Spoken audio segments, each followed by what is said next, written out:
Hi, my name is Spencer Leu, and today I'm going to talk with you about what is a traditional 401k.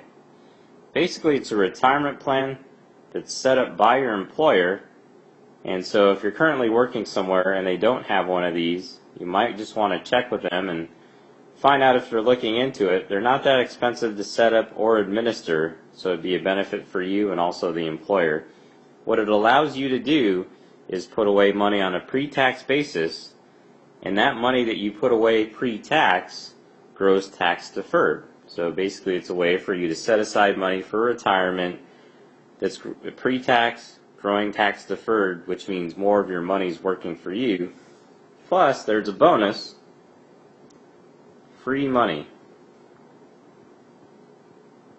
And I'm going to talk about this more in detail later. So pre-tax, tax-deferred growth sounds great, but why else should I contribute? Well, I just received my Social Security statement not too long ago, and it says that in 2016, Social Security will start to pay out more than it's taking in. And what this means is, again, right off the statement, it means in 2037, the Social Security Trust is going to be exhausted. Well, that's not a real big confidence builder, considering that right now, Social Security for most people, and again, your situation may vary, but for most people, Social Security covers about 40% of what they need in retirement. So the rest of that, 60%, is going to come from you. And so you need to take advantage of programs like this to help you fulfill that 60% or more that we're going to need to cover ourselves when we retire. You also might be wondering, when should I start? Well, let's just take a look at investing $100 a month at different stages of life, starting at these different ages. And so if we start at 55, invest $100 a month until we're age 65, we've invested $12,000. Assuming an 8% annual rate of return, we would have earned about $18,000 at 65. Let's just start 10 years earlier at 45 and $100 a month till age 65. We would have invested $24,000, and that would be worth about $59,000. Well, that's better. Well, if we start at age 35 and we invest till age 65, $100 a month, we've invested $36,000, and that would be worth about $150,000. And you might be thinking, wow, the difference between these two is I've only invested $12,000 more, but the difference here is almost 3 times. This is almost 3 times greater. Well, the reason is compound interest. And I've done another piece on that, so you can take a look at that and learn more about it. But basically, the earlier you start, the better off you are. So you should be starting now if you can. So where's the free money? Well, here's the free money, and that's matching. So matching is the free money. Now, it's not quite free because there is a vesting schedule which gives you ownership. But let me just run through an example with you. So let's say you make $40,000 per year, and a typical matching contribution is 3%. So let's say you put in 3% of your salary, which is $1,200. The employer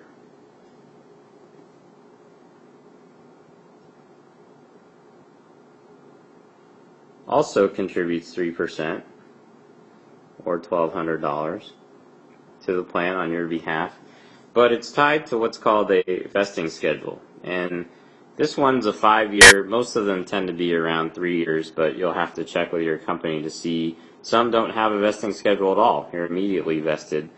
But basically how a vesting schedule works is each year that you work for the company, you get more ownership of what they put in for you. Key thing to remember is what you contribute is always 100% vested. This only applies, this vesting schedule only applies to what the employer puts in for you. So in this 5-year schedule, each year you just get 20% more. So after 1 year of service, 20%, 2 years, 40%, 3 years, 60%, 4 years, 80%, and 5 years, 100%. So let's say this is the vesting schedule and you've been at your employer longer than the vesting schedule. Any dollar they put in for you is yours should you leave. So effectively, if you're not participating in this plan, you're letting the employer get away with not paying you a benefit that they should, but again, you have to contribute in order to get it. So if you're not contributing, take a look and see if there's a matching contribution by your employer. If there is, I would encourage you to at least put in enough to get the matching contribution so you won't leave this free money on the table. So you're excited to get going, pre-tax contributions, tax-deferred growth. You know Social Security isn't going to be there for you. You're excited about getting the matching contribution, but you just opened up the investment portion and there's a lot of options and you have no idea where to put it. Well, the best thing to do is there's usually a questionnaire, and what this questionnaire does is it basically checks two things. It checks your risk tolerance and it checks your time horizon. And your time horizon. And based on those two things, it will put you into an asset allocation model. And it usually has some portion of stocks, bonds, and whatever other investments they offer. So this is really probably the best way for you to go about figuring out where to invest is by taking the questionnaire, figuring out your risk tolerance, your time horizon, and then choosing one of these asset allocation models. One thing to remember is not to let your risk tolerance be determined by the current market conditions. I see a lot of people that seem to have a lot more risk tolerance when the market's up and a lot less risk tolerance when the market's down. That's the wrong way to invest. And another wrong thing to do is you might see a fund that has 100% return in 1 year.